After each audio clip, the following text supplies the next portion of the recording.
Hey everyone, my name is Alex Calloway and welcome to the Do the Opposite channel. So today I would like to talk to you about a change that I made that allowed me to read way more than I used to.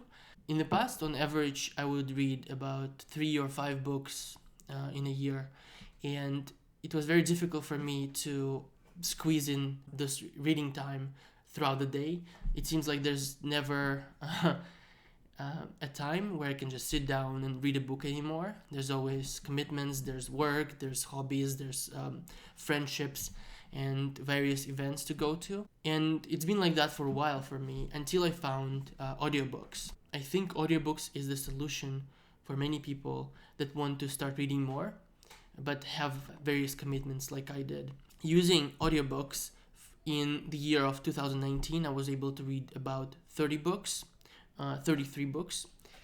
And this year, I've read 40 books. I know that audiobooks are not for everyone, and for some people, it's not the best way to consume information. For me, I found it's as good as reading an actual book. So your mileage may vary, but I suggest at least to try it out and to stick with it for at least 2 or 3 books to see if that's something you would benefit from. Some people might argue that audiobooks are not real reading, but it's just a different way to consume information, and I think it's worth giving it a try.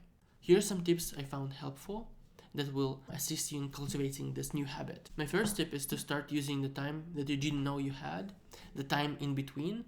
So it's when you're waiting in line, when you are vacuum your apartment or house, when you're washing the dishes, doing any sort of tasks that don't require you to be fully engaged intellectually. Time you spend commuting is another huge opportunity to harvest.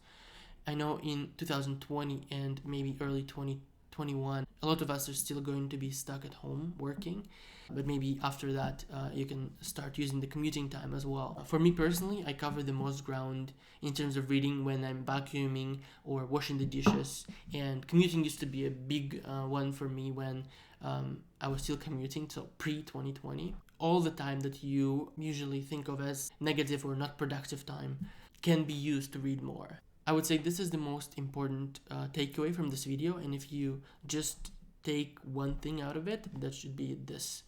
Use the time that you didn't know you had. Second piece of advice that I have for you is to speed up the audiobook, and that can save you a lot of time. The only thing I would suggest is to start gradually, so don't start at 2x right away.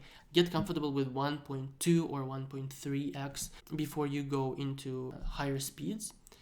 And eventually you'll get to the point where it's comfortable for you to read at the 2x speed, and a book that could take you 10 hours would take you 5 hours to read, and that adds up a lot. A small disclaimer for this point is that some narrators tend to read fast, others tend to read super slow, so you'll have to adjust your reading speed multiplier in the app per book most of the time. 3. Here are some of the services that I recommend. The first one is Audible, and the second one is Scribd. So the way Audible subscription works is that you get a token every month if you are subscribed monthly. With this token, you can buy any book, no matter what its cost or length. So it could be a 5-hour book or a 33-hour book. With this token, you can buy any book in the store. And that has been my main source of books to read. Scribd, on the other hand, is a bit different. You pay for a monthly subscription, and you have access to everything that they have. There's some limits to it. I believe if you go over 5 books or so, they'll cut down the availability. But with Scribd, I was able to read more than 1 book per month, and I believe it also is cheaper than Audible. So I suggest experiment and find out which platform you like more. Try one for a couple of months, then another, and then you'll see which one you like more. Another quick tip for Audible is that they have what's called a daily deal email. It's an email newsletter where every day they will email you a book that's on a huge discount, and you can buy it for super cheap. For example, a book that usually would cost $30 can be purchased for $2. The only downside is that it's always one book. It's some book that they want to push, so it might be interesting for you, or it might not be, depending. Personally, I found that email to be very useful, as I was able to purchase some of the books I really wanted to get for super cheap, so definitely check that out.